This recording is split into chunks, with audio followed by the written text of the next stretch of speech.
Let's get into it.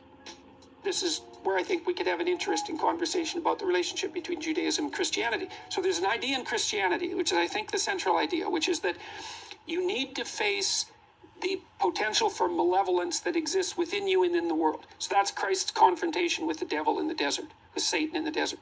You have to come to terms with that malevolence. That's part of existence.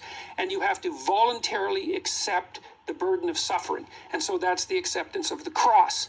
Okay, so you take on that, you say the suffering. So there's an idea that Christ is a messianic figure because he took the suffering of the world onto himself. And what that means to me is that he was someone, speaking conceptually, who decided that the suffering of the world was his responsibility, and that that's what you're supposed to do. You're supposed to decide that that's your responsibility. You take that on as a burden. You do the same with the malevolence. So when you read history, you read history as a perpetrator, right? Maybe you also read it as a victim, but you certainly read it as a perpetrator, and then that's on you.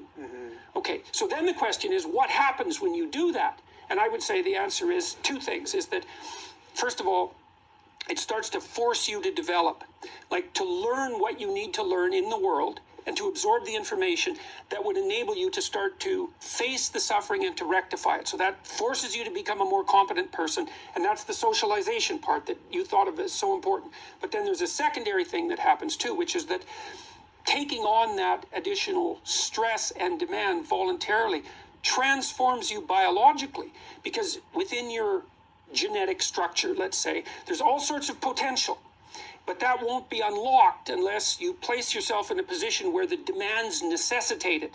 And so by following that pathway, truth, let's say, the acceptance of suffering and the confrontation with malevolence, so that's the heaviest load that you could take on, then you actually produce a psychophysiological / spiritual transformation in yourself that matures you into like the representation of the Father on earth.